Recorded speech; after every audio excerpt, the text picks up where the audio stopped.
दोस्तों, state bank of India SBI में जो है क्लर्क यानी जूनियर एसोसिएट की वैकेंसी निकाली गई है और 2025 की बहुत ही जबरदस्त भर्ती है फ्रेंड्स। अगर आपने ग्रेजुएशन किया हुआ है ना, तो इससे बढ़िया जॉब आपको जो है कहीं नहीं देखने को मिलेगा। इतनी शानदार अपॉर्चुनिटी है और नंबर ऑफ पोस्ट भी बहुत ही ज्यादा है। 13,735 पदों पर ये बम्पर भर्ती होने वाली है। इंट्रेंस एग्जाम के बेस पे यहाँ पे सिलेक्शन होता है। हर एक सर्कल में इनका जॉब आपको देखने को मिलेगा, यानी हर एक स्टेट वाइज इनका जो है जॉब आपको देखने को मिलेगा। अहमदाबाद देखेंगे जो गुजरात स्टेट से बिलोंग करता है, 1073 पद है। भोपाल में जो है आप देखेंगे 1317 पोस्ट है। इसी तरह से चंडीगढ़ इनका सर्कल आता है। इस तरह से आप देखेंगे चेन्नई एक सर्कल आता है, कोलकाता है, लखनऊ है, न्यू दिल्ली है, पटना सर्कल में देखेंगे 1111 वैकेंसी यहाँ पे है और झारखंड में देखेंगे तो 676 वैकेंसी है। इस तरह से पूरे सर्कल में वैकेंसी रहती है 13,735 पदों पे। इसका फॉर्म भरने का जो लास्ट डेट है फ्रेंड्स वो है 7 जनवरी 2025। तो नया साल में अगर आपको जो है बेहतरीन जॉब पाना है, देखिए ये लोग कभी भी डिले नहीं करते हैं कि आपका एग्जाम जो है रद्द हो गया, एग्जाम पोस्टपोन्ड हो गया या जो है क्वेश्चन पेपर वायरल हो गया, सेटिंग हो गया या जो भी चीजें होती है, यहाँ पे कुछ होता ही नहीं, क्योंकि यहाँ पे जो एग्जाम कंडक्ट बॉडी है वो है IBPS, समझ रहे ना। तो यहाँ पे कोई धांधली वगैरह सवाल नहीं होता है। और देखिए इसका जो एग्जाम होगा पहला फरवरी 2025 में हो जाएगा, मेंस जो है अप्रैल मार्च में हो जाता है और उसके बाद से आपका जो है सिलेक्शन हो जाता है। तो ये सारी प्रोसेस होती है फ्रेंड्स। आप लोग जो है जरूर फॉर्म भर लीजिएगा। सबसे जल्दी जॉब पाना है 2025 में, तो ये ग्रेजुएशन पास के लिए शानदार अपॉर्चुनिटी। ये वैकेंसी हर साल आती है। इससे पहले 2024 में वैकेंसी आई थी 23 में 8,200 के पद पे क्लर्क वाले पोस्ट थे। और इस बार जो आप देखेंगे 13,735 पदों भर्ती है। बैंक पीओ की भी वैकेंसी आ चुकी है एसबीआई में 600 पदों पे। उसके ऊपर मैंने अलग से वीडियो बनाया हुआ है। तो फ्रेंड्स ये वैकेंसी का आप लोग जो है बिल्कुल मिस मत करिएगा। शानदार अपॉर्चुनिटी है, फॉर्म जरूर फिल कर लीजिएगा। अब हम स्पेशली बात करेंगे कि लास्ट डेट जो है 7 जनवरी, उसके अपडेट पे हम बात करेंगे और कैसे फॉर्म को भरना है। पूरा इन्फॉर्मेशन आपको देंगे, स्टेप बाय स्टेप एक लाइव फॉर्म फिल करके बताएंगे, ताकि आपको फॉर्म फिल करने में किसी प्रकार की मिस्टेक ना हो। तो फ्रेंड्स फॉर्म भरने के लिए आपको आना होगा इस वेबसाइट पे। इसका लिंक आपको डायरेक्ट डिस्क्रिप्शन बॉक्स में मैंने प्रोवाइड कर दिया है। तो देखिए सबसे पहले आपको क्या करना है, यहाँ पे क्लिक करके click here for new register पे आपको क्लिक करना है। जैसा आप क्लिक करेंगे आपका आवेदन फॉर्म यहाँ पे खुल जाता है। यहाँ पे अपना फर्स्ट नेम, फिर यहाँ पे कंफर्म फर्स्ट नेम। मान लीजिए आपका नाम दीपक कुमार है, यहाँ दीपक और लास्ट में क्या करेंगे कुमार लिख देंगे, ठीक है ना। ऐसे दीपक और लास्ट में क्या करेंगे आप जो है कुमार यहाँ पे लिख देंगे। तो आपका दीपक कुमार ऐसे देखिए फुल नेम लिख देगा। मैं एग्जाम्पल तौर बता रहा हूँ। अगर सपोज आपका सिर्फ दीपक ही नाम है तो कुमार छोड़ दीजिए, सिर्फ दीपक ही रहने दीजिए। बहुत बार देखा गया है कैंडिडेट्स का सिर्फ जो फर्स्ट नेम ही होता है, लास्ट नेम मिडिल नेम कुछ नहीं होता है। अगर आपका नाम दीपक कुमार सिंह है तो यहाँ पे दीपक रहने दीजिए और मिडिल में कुमार कर दीजिए ऐसे, और लास्ट में सिंह कर दीजिए ऐसे। तो इस तरह से आपका नाम कंप्लीट हो जाता है। तो ऐसे आपको अपना नाम लिखना है, मोबाइल नंबर लिखना है, कंफर्म मोबाइल नंबर, यानी जो मोबाइल नंबर यहाँ लिखेंगे सेम यहाँ पे लिख देना है। अल्टरनेटिव मोबाइल में देना चाहते दीजिए, वरना से छोड़ देंगे। ईमेल आईडी यहाँ पे आपको लिखना है और @ यहाँ से चुनाव करना है। मान लीजिए सपोज आपका ईमेल आईडी ABCD है और @gmail.com, तो abcd@gmail.com, फिर उसी ईमेल आईडी को abcd@gmail.com यहाँ पे आपको क्या करना है लिख देना है और इस कैप्चा कोड को यहाँ भरना है और यहाँ पे आपको 7 नेक्स्ट कर देना है।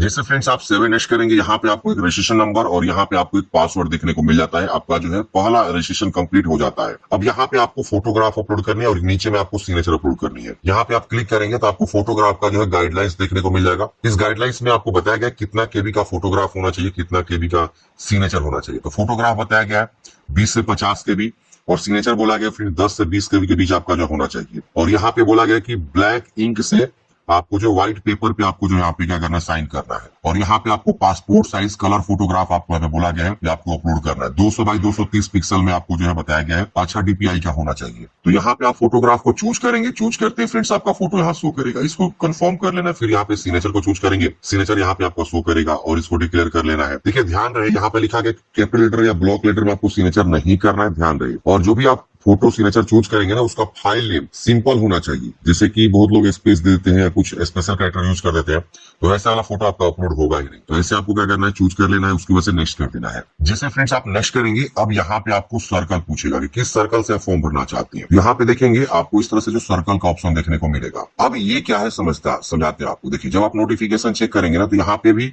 सर्कल वाइज ही वैकेंसी आपको देखने को मिलेगी। ये देखिए स्टार्टिंग में ही आपको देखने को मिल जाएगा। देखिए सर्कल जैसे अहमदाबाद में देखेंगे तो उसका जो स्टेट है गुजरात है और वहां का लैंग्वेज गुजराती है। यहाँ पे 1073 वैकेंसी है। और एक चीज विशेष ध्यान देंगे, जिस भी राज्य से आप फॉर्म भरे, जिस भी सर्कल से फॉर्म भरे, उस सर्कल का लैंग्वेज आपको पता होनी चाहिए। फॉर एग्जांपल अगर आप अहमदाबाद से फॉर्म भरना चाहते हैं तो आपका जो लैंग्वेज गुजराती है, गुजराती आपको आनी चाहिए, क्योंकि इसका लैंग्वेज टेस्ट भी होता है कभी कभी। अब यहाँ पे जैसे भोपाल है, भोपाल में देखेंगे कि लैंग्वेज क्या है, हिंदी है और यहाँ वैकेंसी 1317 है।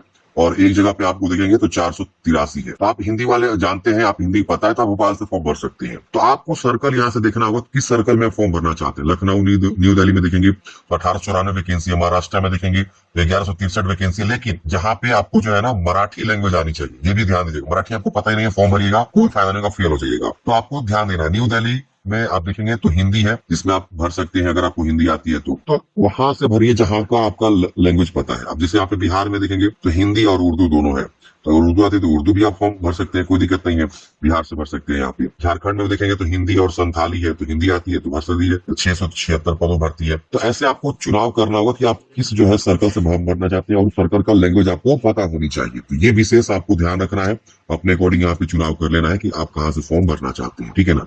तो यहाँ पे आपको सर्कल चुनाव करना है। अब यहाँ पे सर्कल प्रीफरेंस फर्स्ट और सर्कल प्रीफरेंस सेकेंड, यहाँ पे आपको इफ सिलेक्टेड होगा तो उसके अकॉर्डिंग आएगा, वरना नहीं आएगा। अब यहाँ पे आपको अप्लाई करने के लिए बोला गया कि बिहार से अप्लाई करना था झारखंड, जैसे पटना हमने सर्कल चूज किया तो यहाँ पे दो मतलब सर्कल है, बिहार और झारखंड। तो आप अपने अकॉर्डिंग देख लीजिए कहाँ आप अप्लाई करना चाहते हैं। लोकल लैंग्वेज देखिए यहाँ पे आ गया ना, प्रोफेंसी टेस्ट में आपका टेस्ट होगा ही होगा 100%। तो आप हिंदी का देंगे कि उर्दू का देंगे, आपको चूज करना है। अगर हम यहाँ पे और कोई लैंग्वेज, बेंगलुरु मान लीजिए हम सर्कल चूज करते हैं तो यहाँ पे हमको कर्नाटका आता है और यहाँ लैंग्वेज भी हमारा कन्नड़ आता है। अब बताइए कन्नड़ का प्रोफेंसी टेस्ट आप कैसे देंगे, तो पता ही नहीं है। तो सर्कल वही चूज करिए जहां का लोकल लैंग्वेज आपको पता है। नहीं पता है तो फिर आप वो सर्कल से फॉर्म मत भरिएगा भूल के भी। अब यहाँ पे पूछ रहा है कि क्या आपने 10वीं और 12वीं पे जो आपने ये जो लोकल लैंग्वेज चुनाव किया आपने पढ़ा हुआ कि नहीं पढ़ा। देखिए अब यहाँ पे और ये आ गया, वो पढ़ा लिखा होना चाहिए, मतलब जो आपने यहाँ पे लैंग्वेज चूज किया वो पढ़ा लिखा होना चाहिए। तो आपको यस करना है, या तो 10वीं लेवल पे या तो 12वीं लेवल पे, और उसका सर्टिफिकेट आपको दिखाना भी पड़ेगा एविडेंस के तौर पे। अब यहाँ पे आपको जो है कैटेगरी बताना है, जनरल, फिर या तो ईडब्ल्यूएस या ओबीसी। तो आप अपना कैटेगरी सर्टिफिकेट यहाँ पे पहले से तैयार करके रखेंगे, सेंट्रल लेवल वाला ओबीसी या ईडब्ल्यूएस जो भी है। और जब भी आपका जो है डीवी होगा तो ये आपको फॉर्म भरने से पहले ही चेक किया जाता है। तो आप यहाँ पे जो है फॉर्म भरने से पहले डॉक्यूमेंट्स बनवा के ही फॉर्म भरते हैं। पहले यहाँ पे उस डॉक्यूमेंट्स के बारे में जानकारी नहीं मांग रहा है, लेकिन आपको बाद में मांगा जाता है डीवी के समय में। चलिए हम यहाँ पे कैटेगरी चूज करेंगे, उसके बाद यहाँ पे सब कास्ट आपको यहाँ पे लिखना है, जिससे कि आप किस कैटेगरी से, किस जाति से आते हैं, जाति का नाम यहाँ पे लिख देना है।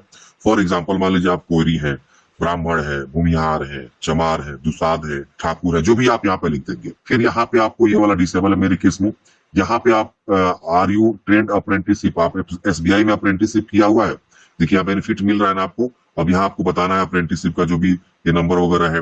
अगर आप एसबीआई का अप्रेंटिसशिप नहीं किए तो नो करेंगे, जो भी एसबीआई अप्रेंटिसशिप किया रहता है उनको यहाँ पे प्रीफरेंस मिल जाता है। इसलिए मैं बताता हूँ फ्रेंड्स, अप्रेंटिसशिप भी बहुत ही जरूरी होता है। यहाँ आप 40% उससे ज्यादा विकलांग है तो यस करेंगे, और विकलांगता के बारे में बताएंगे, नहीं है तो आप इसे नो कर देंगे। ये सब मेरे केस में डिसेबल्ड है, ये सब विकलांग पर्सन के लिए ऑप्शन है। यहाँ पे आपको एक यस नो बताना होगा, ये भी विकलांग पर्सन के लिए है कि आपको जो है डिफिकल्टी है लिखने में, तो आप स्क्राइब ले सकते हैं, तो यस नो में आपको बताना होता है। तो ये आप अपने अकॉर्डिंग बता देंगे जो भी विकलांग पर्सन। यहाँ रिलीजियन बताना है, आप हिंदू है, मुस्लिम है, क्या है। यहाँ पे आप माइनॉरिटी से आते हैं, अल्पसंख्यक है तो यस करेंगे, नहीं है तो नो करेंगे। यहाँ पे आपका इंडियन ऑलरेडी रहेगा। आप रिलैक्सेशन लेना चाहते हैं, विडो, डिवोर्स वुमेन है, इनको एज में छूट मिलता है तो यस नो में आपको बताना है। बाकी किसी को बैंकिंग वाले फील्ड में छूट नहीं मिलता है, ध्यान रखिएगा। एक्स सर्विस में तो यस करेंगे वरना नो करेंगे। यहाँ पे डिसेबल्ड एक्स सर्विसमैन है तो यस करेंगे वरना नो करेंगे। यहाँ पे जो है dependent of serviceman killed in action DXS है तो यस करेंगे वरना नो करेंगे।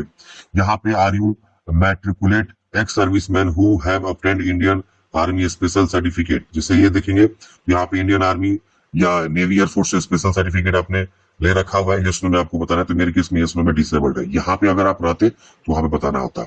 यहाँ पे आप ऑलरेडी जो है एसबीआई क्लर्कियल कैडर में काम कर रहे हैं तो यस नो में आपको बताना है। फिर यहाँ पे पूछ रहा है कि have you earlier employed in state bank of India, मतलब आपने इससे पहले जो है स्टेट बैंक ऑफ इंडिया में या resign from bank while the clerical cadre से आपने पहले रिजाइन किया है, पहले आपने काम किया हुआ एम्प्लॉय रह चुके हैं, यस नो में बताना है।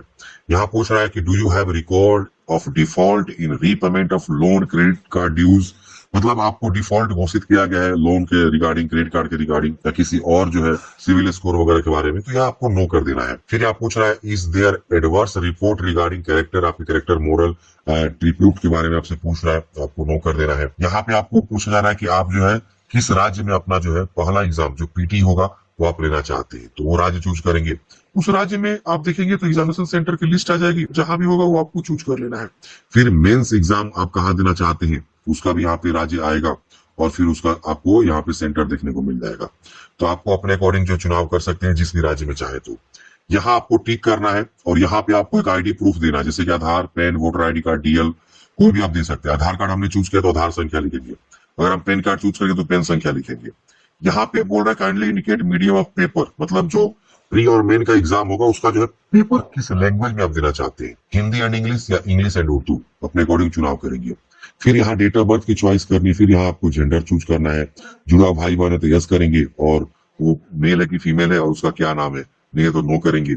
यहाँ पे मैरिड है कि अनमैरिड है। अब यहाँ पे आपको फादर्स नेम, मदर्स नेम, यहाँ पे आपको फादर का फर्स्ट और मिडिल लास्ट नेम लिखना, फिर मदर्स नेम, फिर यहाँ पे स्पॉस नेम, आपके जीवन साथी, अगर आप मैरिड रहते हैं तो यहाँ पे जीवन साथी का नाम लिखना होता है। फिर यहाँ पे आपको एड्रेस लिखना है, लाइन 1, लाइन 2, लाइन 3, 3 लाइन को यूज करते प्रॉपर एड्रेस लिखेंगे, और यहाँ डिस्ट्रिक्ट, यहाँ स्टेट और यहाँ पिन कोड लिखेंगे। यहाँ कॉरेस्पोंडेंस एड्रेस पूछ रहा है, अगर सेम है तो इसको टिक करेंगे, सेम सेम कॉपी हो जाएगा, अलग है तो अलग अलग लिखेंगे। यहाँ पे जीएसटी इनवॉइसिंग ये लोग भेजेंगे, आप इसको कोई भी एड्रेस को चुनाव कर लीजिए, फिर वैलिडेट करके सेव एंड नेक्स्ट करना है। जैसे आप सेव एंड नेक्स्ट करेंगे, अब यहाँ पे आपको जो एजुकेशनल क्वालिफिकेशन की जानकारी भरनी है। आपका एजुकेशनल क्वालिफिकेशन जो है 31 दिसंबर 2024 तक कंप्लीट हो जाना चाहिए, आपका जो है मतलब फाइनल रिजल्ट सर्टिफिकेट वगैरह मिल जाना चाहिए। तो यहाँ ग्रेजुएशन के बारे में पूछ रहा है, अपीयरिंग है, अपीयरिंग आप डाल सकते हैं, लेकिन 31 दिसंबर के पहले आपका जो है कंप्लीट हो जाना चाहिए, पासिंग डेट यहाँ हो जाना चाहिए। तो मान लीजिए अगर आप अपीयरिंग में है तो अपीयरिंग में डाल सकते हैं, लेकिन ध्यान रखिए जो डेट आपको मेंशन करना है, मतलब ये मेंशन दिखाएगा, इस पे आपको पासिंग होना चाहिए। पास है तो पास चूज करेंगे और यहाँ सब्जेक्ट चूज करेंगे, आर्ट्स, कॉमर्स, साइंस, किस विषय से आपने पास किया हुआ, स्ट्रीम क्या आपका, कॉलेज, यूनिवर्सिटी का नाम लिखना है, कोई एक लिखेंगे, डेट ऑफ पासिंग यहाँ पे बताना है, परसेंटेज बताना है, फर्स्ट है कि सेकेंड है आपको बताना है। अगर आपने यहाँ पे जो है इंटीग्रेटेड डबल डिग्री ले रखा हुआ है तो उसके बारे में बताएंगे, वरना इसे आप छोड़ देंगे। पीजी की हो तो बताएंगे, वरना इसे आप छोड़ेंगे। अदर कोई प्रोफेशनल क्वालिफिकेशन इसके बारे में बताएंगे, वरना छोड़ेंगे। यहाँ पे आपके पास वर्क एक्सपीरियंस है तो बताएंगे, वरना छोड़ेंगे। प्रेजेंटली कहीं काम कर रहे हैं तो बताएंगे, नहीं तो यहाँ पे नो कर देंगे।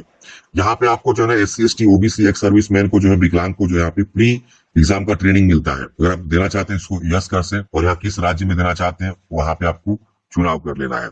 नहीं चाहिए तो आप इसे नो कर दीजिए, डिसेबल हो जाएगा। आप लैंग्वेज यहाँ पे ऑलरेडी पहले वाला लैंग्वेज आएगा जो आपका ऑफिशियल लैंग्वेज है, सर्कल वाला। दूसरा कोई और लैंग्वेज आप जानते हैं तो आप उसे लिख सकते हैं, और यहाँ पे रीड राइट स्पीक पे टिक कर सकते हैं। आप चाहे तो और भी लैंग्वेज लिख सकते हैं, आप चाहे तो नहीं भी लिख सकते हैं। फिर इसको वैलिडेट करके सेव एंड नेक्स्ट करना है। सेव एंड नेक्स्ट करते हैं, यहाँ पे आपका प्रीव्यू पेज आएगा, आप जानकारी को चेक करिए कि हाँ सारा जानकारी सही है। अगर कुछ भी गलती है तो आप इसे सुधार कर सकते हैं। सुधार करने के लिए आपको बैक जाना होगा, या नीचे में ऑप्शन मिलता है बैक, नहीं गलती है तो आप इसको एग्री करेंगे, और यहाँ पे भी आपको एग्री करना है। और यहाँ पे आपको जो है this there is a change in my name, आपको ये वाला ऑप्शन को टिक नहीं करना है। ये बोल रहा है कि आपका नाम चेंज है, आपको पहला और ये दूसरा ऑप्शन को टिक करना है, फिर कंप्लीट पे क्लिक करना है, ओके करना है, अगेन ओके करना है। इसे ओके करेंगे आपका फॉर्म सबमिट हो जाएगा। अब यहाँ पे आपको कुछ डॉक्यूमेंट्स अपलोड करना है। जैसे आप देखेंगे तो यहाँ पे थंब इंप्रेशन आपको अपलोड करना है, एंड रिटन डिक्लेरेशन अपलोड करना है। अंगूठे का निशान यहाँ मांग रहा है, और लेफ्ट वाला, और यह हाथ से लिखा हुआ, खुद से जो है लिखा हुआ राइटिंग में डिक्लेरेशन। अब ये डिक्लेरेशन आपको जो है नोटिफिकेशन में देखने को मिल जाता है। आप नोटिफिकेशन को डाउनलोड करेंगे, यहाँ पे आपको देखने को मिल जाता है। देखिए पेज नंबर 9 पे इतना मैटर आपको अपना खुद के राइटिंग में लिखना है। यहाँ जो डैश है वहां पे अपना नाम लिखेंगे, और यहाँ डेट ऑफ बर्थ लिख देंगे, और इसको जो है क्या करेंगे, अपने खुद के राइटिंग में लिख के और यहाँ पे स्कैन करके अपलोड करना है। इसका जो फाइल साइज होना चाहिए आप देख सकते हैं, यहाँ पे बताया गया है, सबका फाइल साइज यहाँ पे बताया गया है। हैंड रिटन का फाइल साइज बोला गया 50 से 100 KB के बीच, ठीक है ना। और लेफ्ट थंब इंप्रेशन का जो फाइल साइज होना है 20 से 50 KB के बीच। इसी साइज में आपको क्या करना है फ्रेंड्स, यहाँ पे जो है अपलोड करना है। फिर इस कैप्चा कोड को भर के सेव एंड नेक्स्ट करना है। जैसे सेव एंड नेक्स्ट करेंगे, यहाँ पे आपको कैप्चा कोड भरने के लिए ऑप्शन आएगा, आप इसे भरेंगे, फिर यहाँ पे सबमिट करेंगे। अब यहाँ ओके करेंगे। ओके करते हैं फ्रेंड्स, आपका फॉर्म जो है सबमिट हो जाएगा, और यहाँ पे आपको पेमेंट गेटवे पे लेकर आ जाएगा। यहाँ पे आपके पास QR कोड है, UPI, wallet, internet, debit, credit card option, इसमें से कोई भी ऑप्शन के थ्रू पेमेंट जमा करेंगे, और पेमेंट जमा करने के बाद से फ्रेंड्स आपको जो फाइनल प्रिंट आउट निकाल के हार्ड कॉपी सुरक्षित रख लेना है। इस प्रकार से हमने बात किया कि SBI क्लर्क का जो है फॉर्म कैसे फिल करेंगे। बहुत ही शानदार भर्ती है फ्रेंड्स, आप लोग फॉर्म जरूर भरिएगा अगर आप एलिजिबल